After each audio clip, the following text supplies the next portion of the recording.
Okay.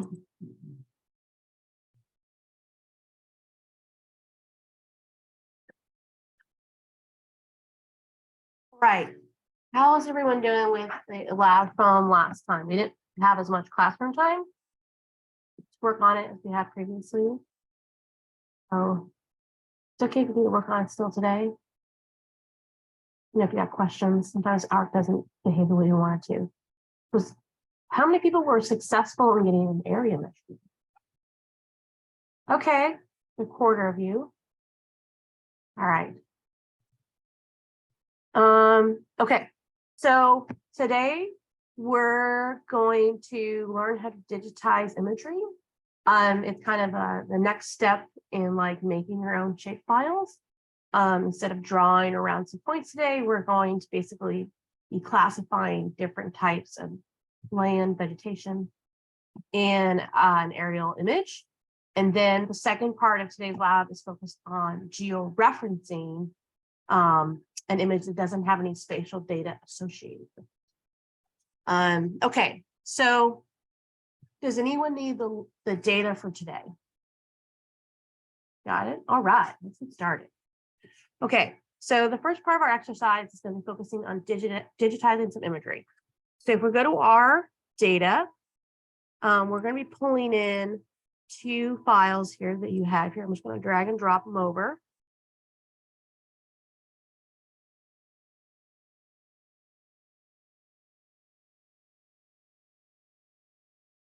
And then we'll close this for a second. All right, so this is what we've got to start with. Okay, and our goal for today is to essentially create a shapefile that has polygons, multiple polygons associated with it that represent the water, the forest, the meadow, the developed pieces of land. So last time when we were learning how to create that polygon shapefile to go around the survey points, that's the same process that we're going to use here to start making our new shapefile to go around this imagery.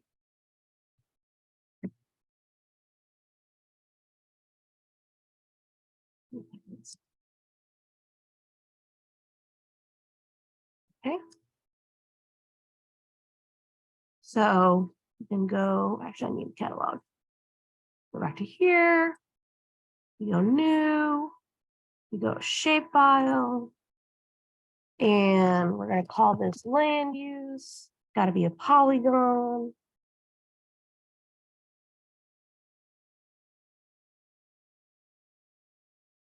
And these files, I believe, actually have some georeference data associated with them. So we can assign a projected coordinate system using a system that's associated with the aerial image itself. So we can import that from one of our images here. So we'll select one and see if added this information. Okay. So this is a little different than what we did on Tuesday, where we essentially made a blank shapefile and then we assigned it a projection, right, after the fact. Okay.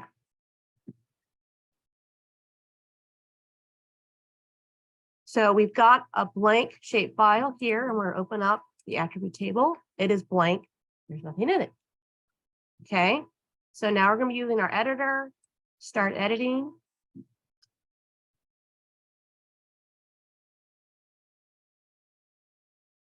Continue.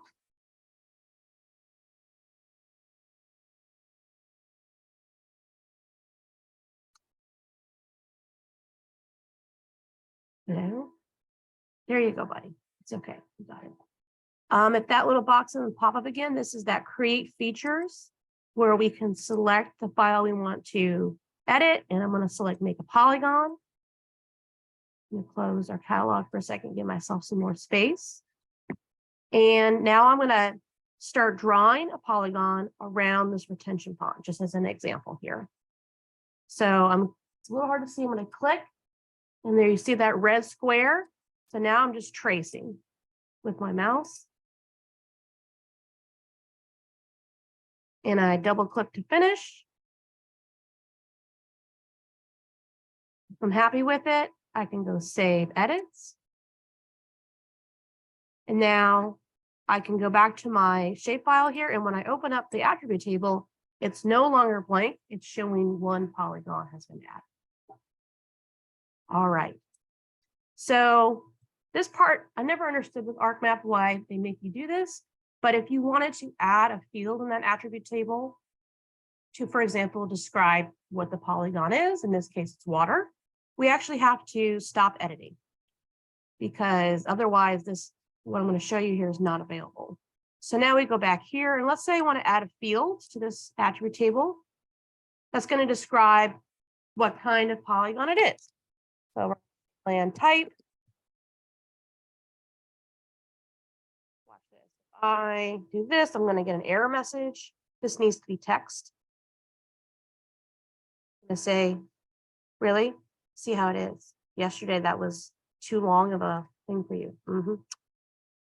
If it's too long, and make sure you like take off an E, remember you can always do an alias. Cancel.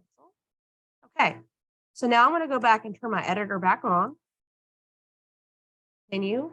And now I can make changes to this attribute table. So in here, I get to type water. And I save. So now this polygon has a characteristic land type water. Okay.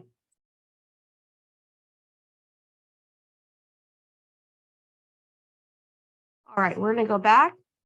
And so you're going to start using this other kind of tool down here in construction called autocomplete polygon. The nice thing about this is when you have polygons that are a polygon that's adjacent to another polygon, right? You actually want the border to be the same. And as much as we can try, sometimes we're not very good about getting them right on top of each other. And by using auto polygon, it snaps it to the edge of the other one automatically. So it makes a very clean, like adjacent polygon. So I'm going to go next to the one I've already made, and I'm going to draw a polygon here in this like construction zone.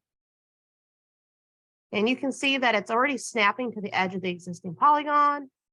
And this is not perfect, but just for demonstration purposes. So now we have a second one. Save my edits. Okay. I'm going to do the same here because this is really all construction zone. Make a second one. Okay. So in reality, I want all the construction zone to be considered one polygon, right? It's all connected. So ideally, I could merge this second and third polygon that I just made because they both represent like a construction site or developed land use type. So what we can do is we can merge these using the editor button. I'm going to save my edits first. Always good to save. I'll hold the shift key down.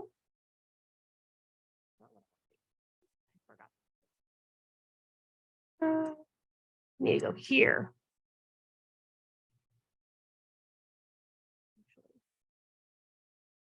There and there. So now I've selected both of them by holding my shift key down. And now I'm going to go to this thing called merge under the editor toolbar. And it says, you want to merge these things? I'm like, yep. And now you see that boundary line between those two disappeared. And so instead of having 3 polygons in our attribute table, if we go back to our shapefile here and look at what we've got, we don't have we have the one that's highlighted is just one. Yes, I've made a boo-boo here. That's what that is. And then the pond is this first one. Okay. What if you make a mistake? Very likely. This happens to the best of us. Okay. So if you want, you can, like this one's a boo-boo. I'm going to say delete selected. Now it's gone. And I can do save edits. And now I only have 2 polygons associated with the shapefile. Okay. Save edits, stop editing. All right. So that's the bulk of the first exercise that we're working on. This. Let's open up the files for the second exercise.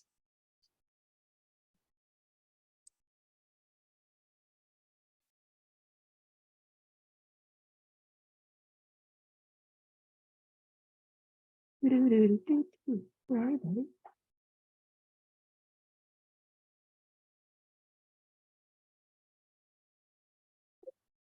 Sure. Yes. Okay. This one's a little less straightforward. But potentially maybe more useful. Okay. So a lot of times we're going to need like a satellite image. Like if you go to NASA or whatever, sometimes they'll have like just JPEGs or TIFFs of like a hurricane or a river plume, or if you're a terrestrial ecologist, I don't know, a forest on fire or something. But there's no spatial information with it. And you want to be able to use that and incorporate it into a map, right? Maybe you're trying to make a really pretty map that you want to use like some satellite imagery and overlay a shapefile, and you're trying to make it jazzy, or you need to do some spatial analysis. So in order to do that, of course, the satellite imagery needs to have spatial reference associated with it. So what we're going to practice here is assigning a geospatial reference. We're going to georeference an image. Okay, so there should be 2 files that one is a JPEG and one is called a TIFF. So, and then we've got our coastline here that you've seen before. All right. So let's see here. The TIFF file is just an example of what a georeferenced satellite imagery looks like, right? So that coastline file has lat and long, it's got geospatial data. We know exactly where it's at in the world. And so when we turn on that already referenced TIFF file, we see that it perfectly overlays with this expected code. It looks great. Sometimes we don't always have access to this. So when we turn on a JPEG for the same area, I'm going to turn off that TIFF. Oh, I messed with this. That's why it looks so good. All right, let me find the one that I did not mess with.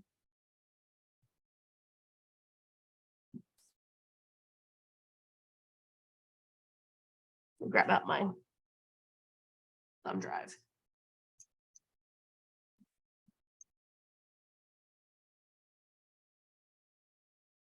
Probably didn't give you one that I messed with already, because that's kind of defeating the purpose. I'll be on brand, you know.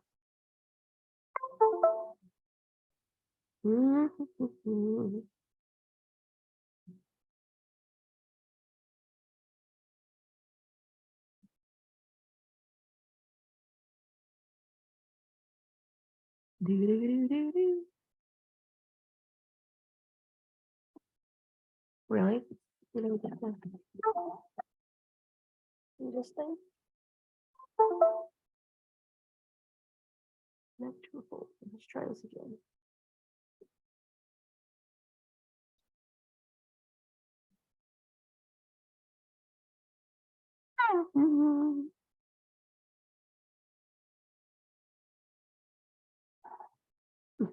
Okay.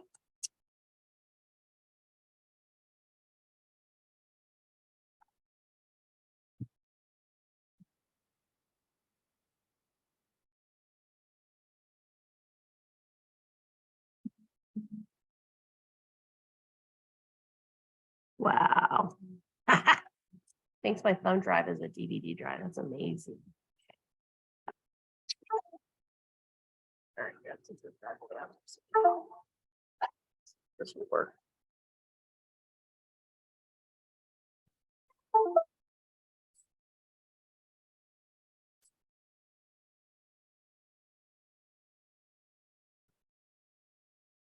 All right, I'm not going to do this in here. Obviously, it's not happy about that. That's why I just spaced out. This is obviously, I'm connected to my computer at the office. Wow. Okay. All right. Let me ask you this because I can't tell now because I have my jump drive. When you guys load that JPEG file, is it already georeferenced? All right. Makes me happy. All right. I can't do this. How can I do this? All right. Go and re-download it.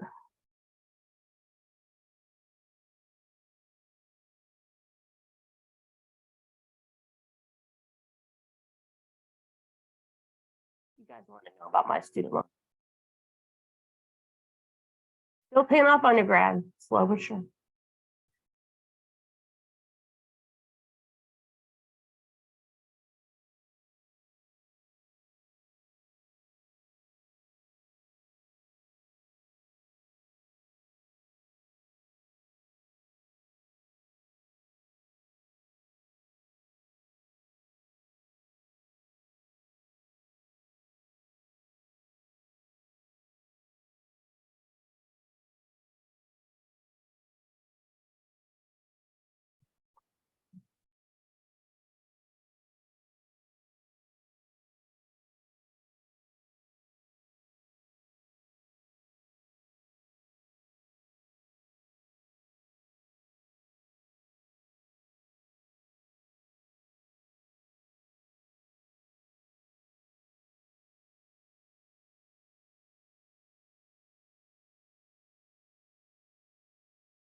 Okay.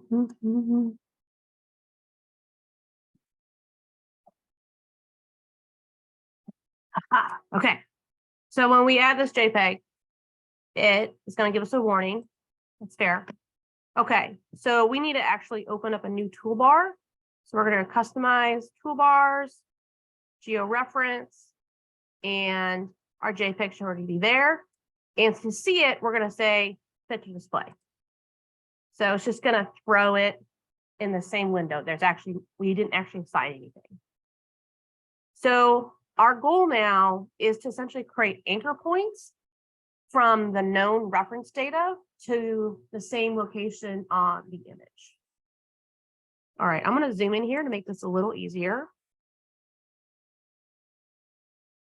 So what I can do, pick out like peninsulas, things that are easy to see. So to assign anchor points, we're going to use this little tool that says, they're called control points, excuse me. Control points. Okay. So I'm going to start with the unknown. I believe you start with the unknown.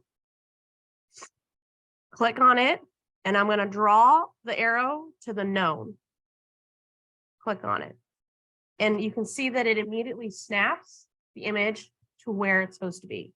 But it's not quite right. So you have to add additional control points, basically, to kind of increasingly shift the image to where it's supposed to be. Okay. All right. All right. So that's our assignment for today. Let loose and forth and conquer.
Yeah.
You want to refine? Okay.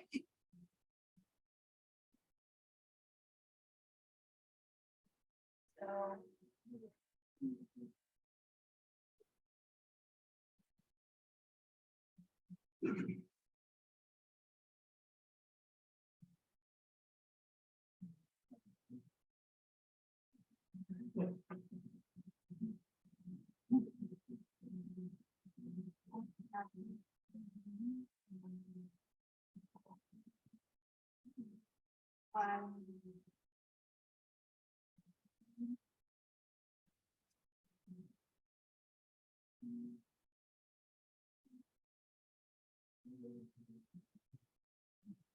Yeah.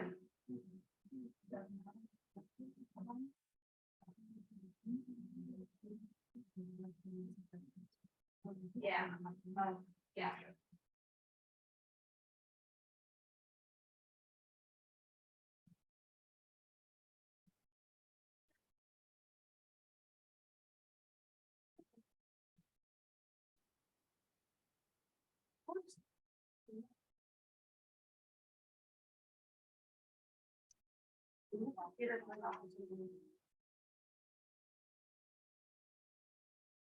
My desktop in my office just size.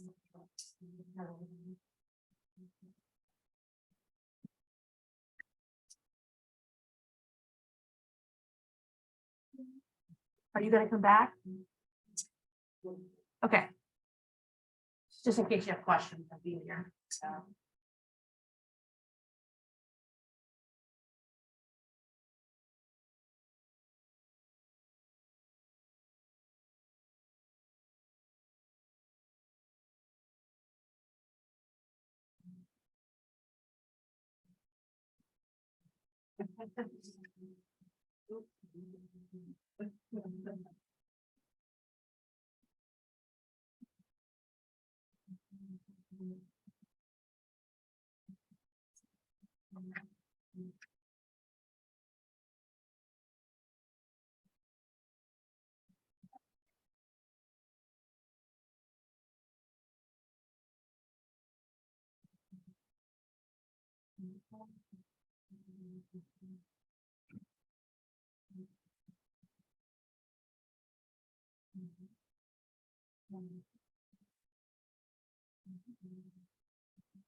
Yeah. So like that. Yeah. You're outlining your different language types. You're, don't feel the need to like zoom far and like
yeah, like the same file is like there are two parts of the thing.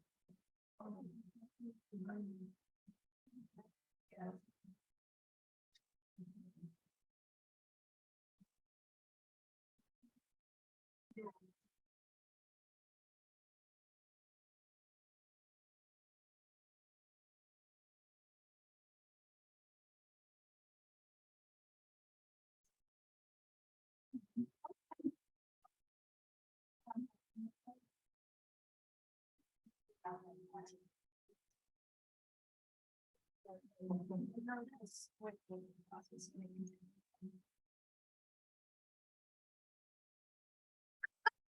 Hello.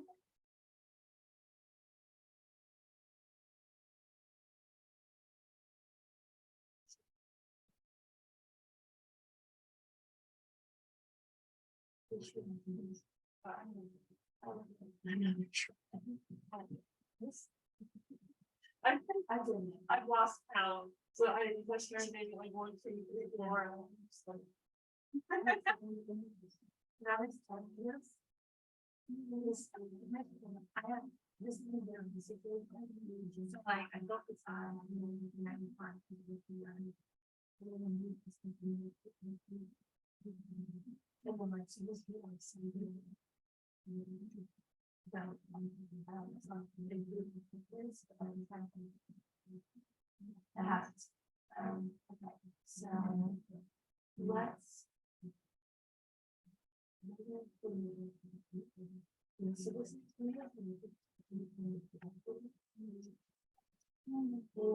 set water system, the whole thing. Yeah.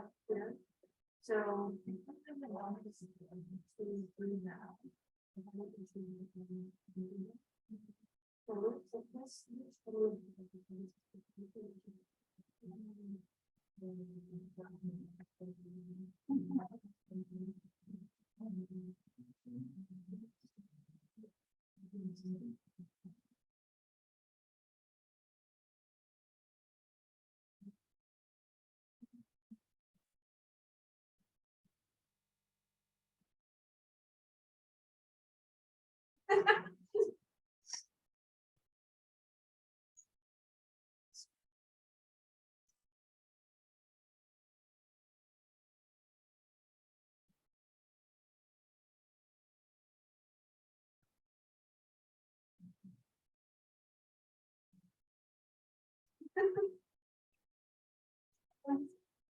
all last night, so, I don't know how long you work on, but like, when you get in that situation, you try to find food, just do them. Like, and I tried to do like, oh,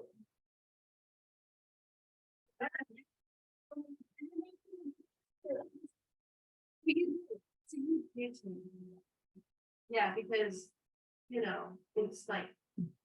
The properties. Yeah, Right. It's shape. You just want to. So it's like just. All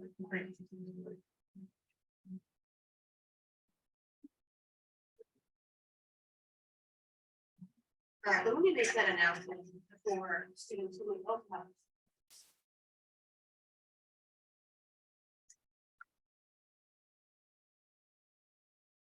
Okay. So this is a note about the projection lab that we did last Tuesday. Let me open that up.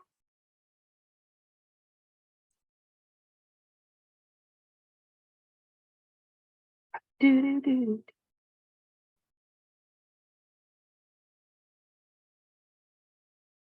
See. Okay.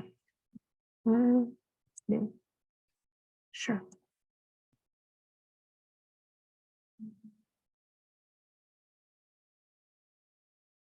All right. So some of y'all had gotten a situation where like you change the projection for your base North South America, and it doesn't look like this. It looks like the original shapefile. That's fine.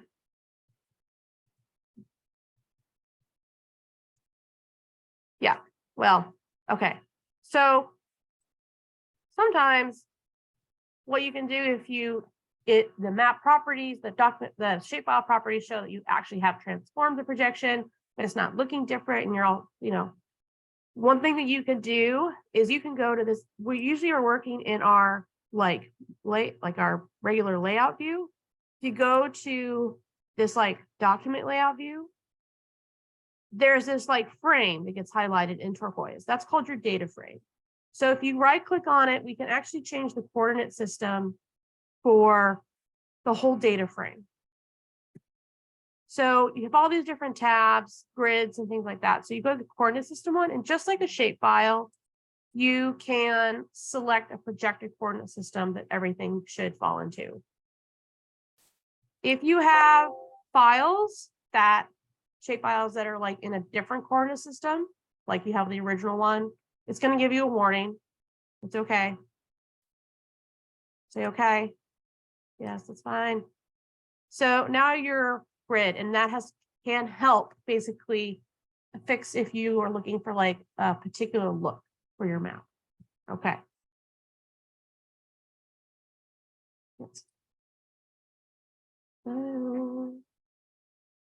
Open.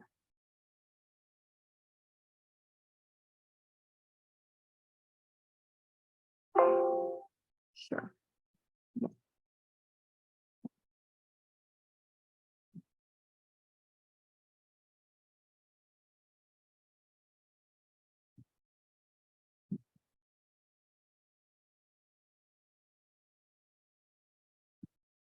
Oh my.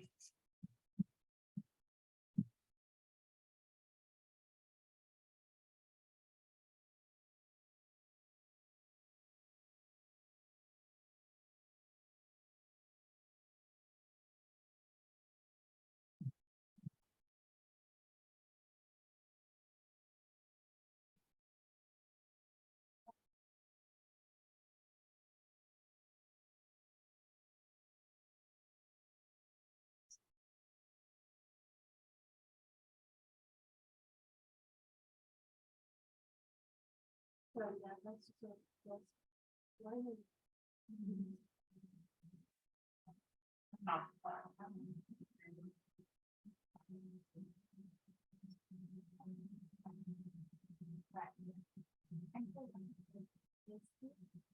that's telling us right now. Right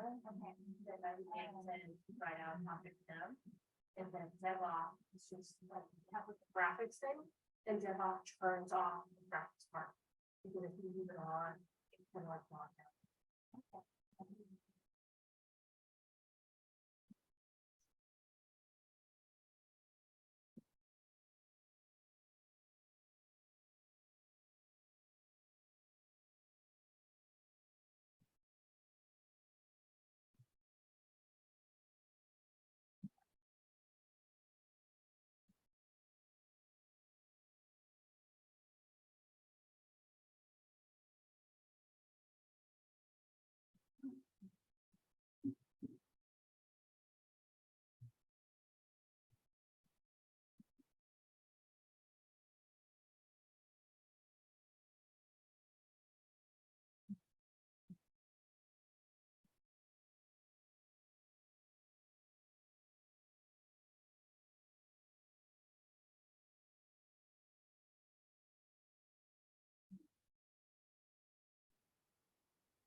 I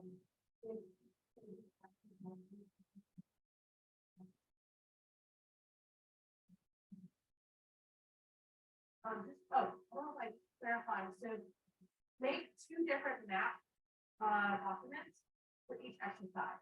So make one map document for your classifying this type of imagery, and then make the second one for your georeferencing. Otherwise, it's going to get lost.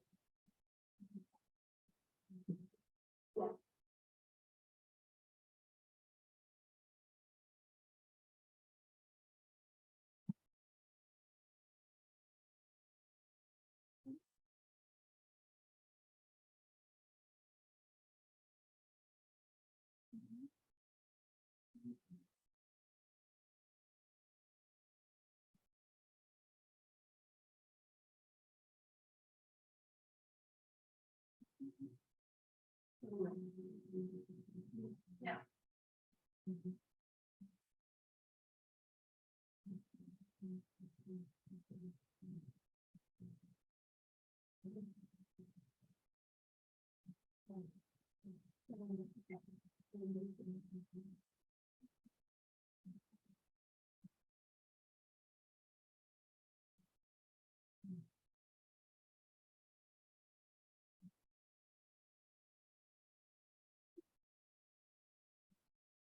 So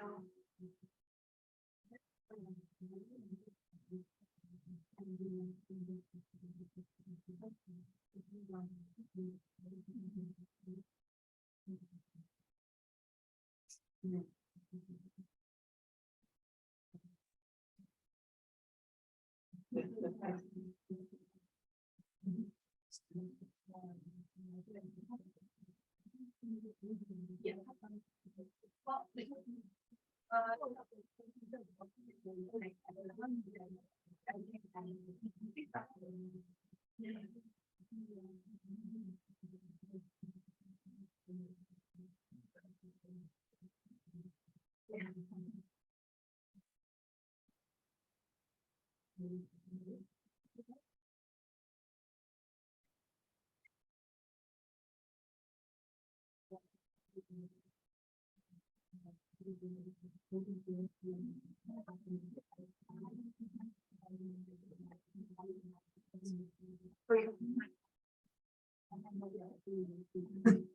Well, But once you make a new polygon, it'll want a new thing. You don't have to like.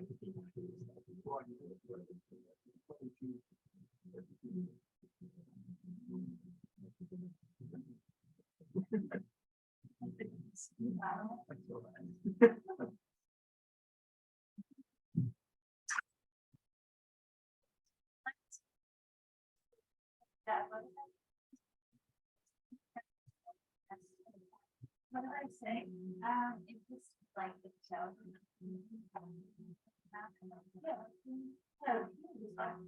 Yeah.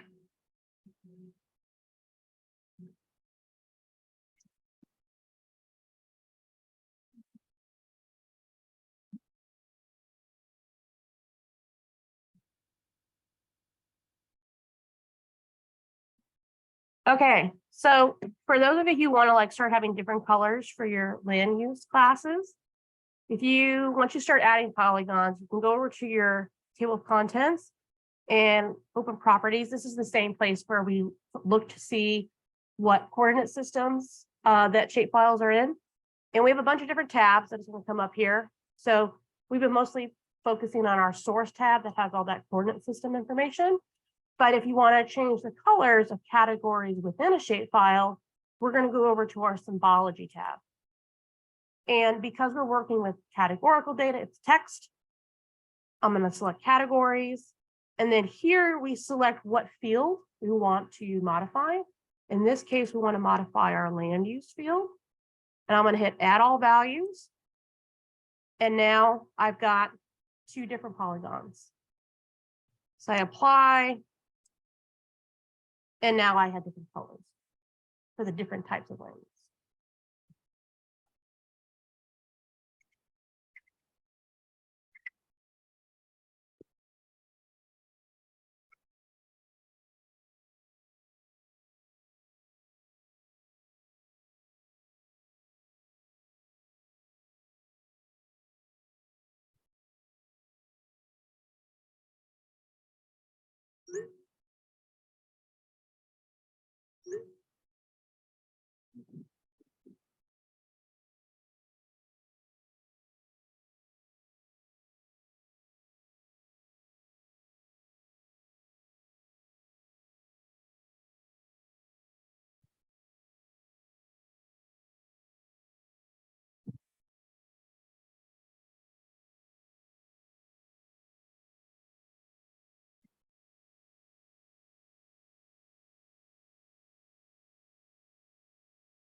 Yeah, I think that might.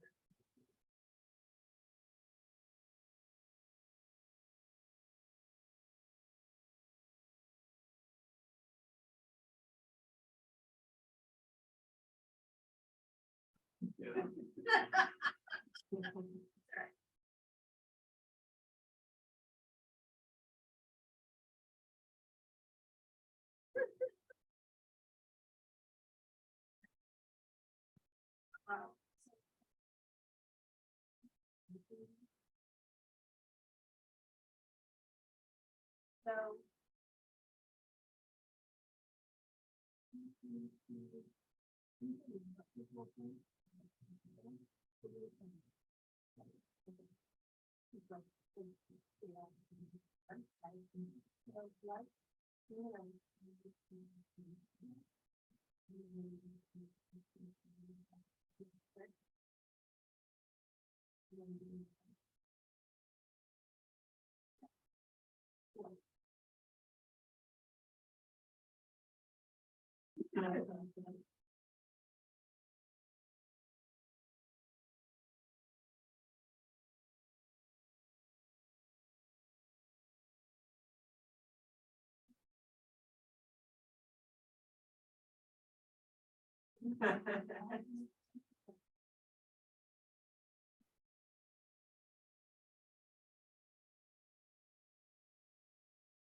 Right?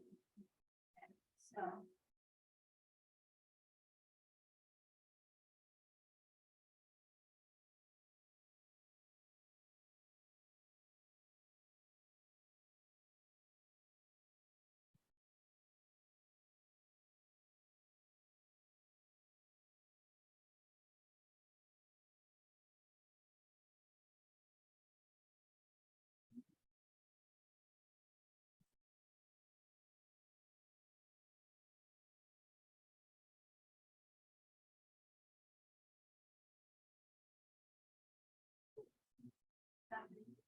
Okay.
Yeah, that would be.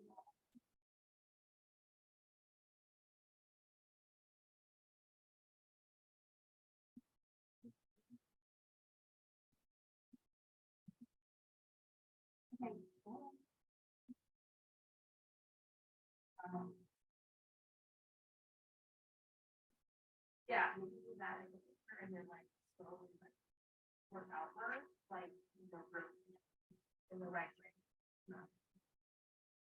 Yeah.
Yeah. Okay.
Yeah.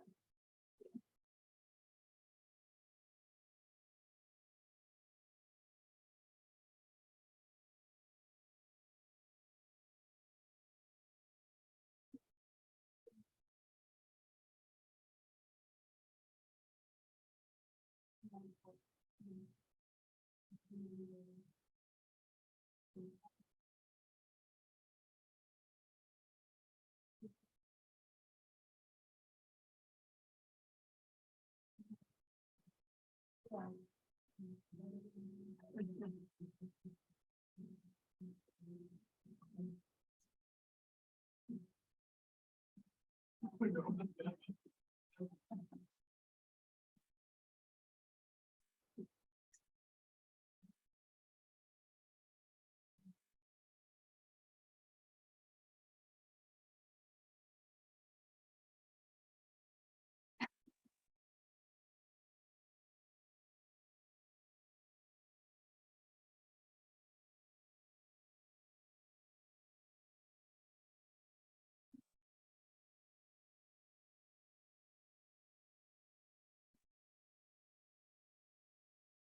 so let's add that in.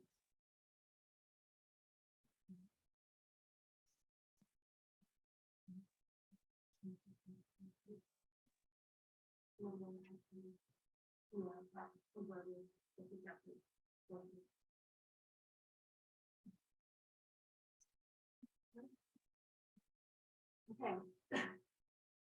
There's some trial and error with this. So just like move everything and then like try importing the slide first and then the second. Okay, that's what it. Okay, try again. It like just kind of does it by like it's you trial by error to get it the way that it makes sense. Yeah.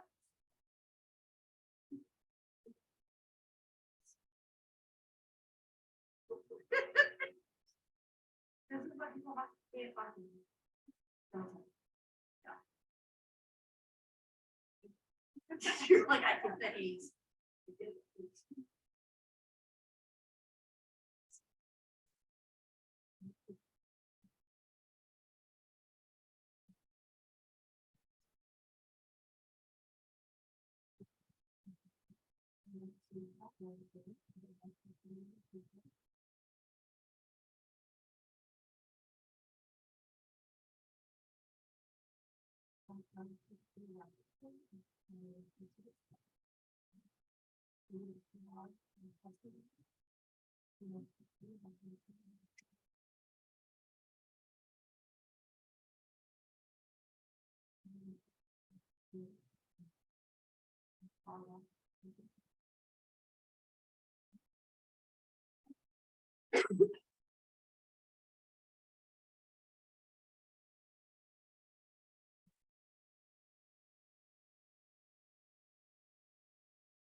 Save a lot right here.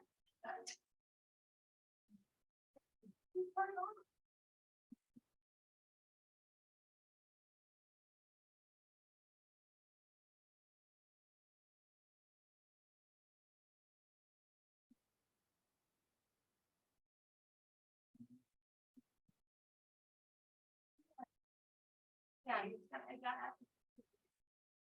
Yeah. That's what we're about.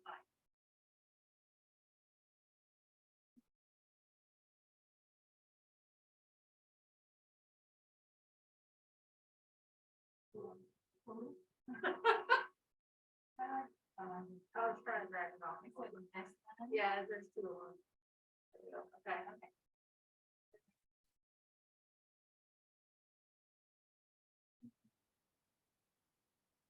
Okay. So now you're in part to like start modifying the file. Right. Okay.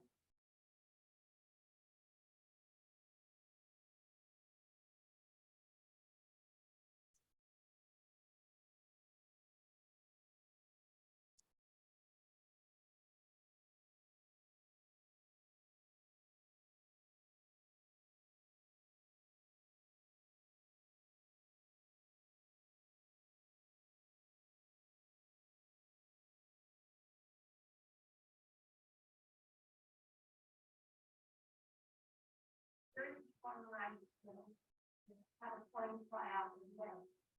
That, some. Something in time, that's what you're doing, and digitize, oil slick. Every night, we'll have a new picture in class.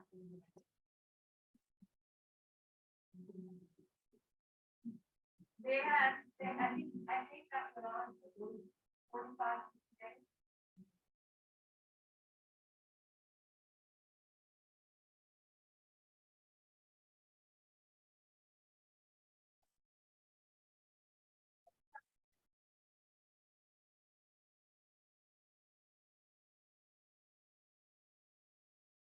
Unless you're doing some stuff, or stuff in it.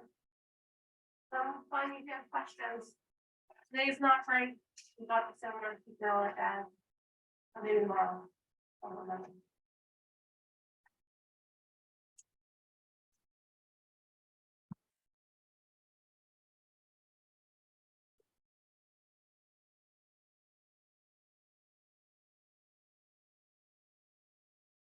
Hi, guys.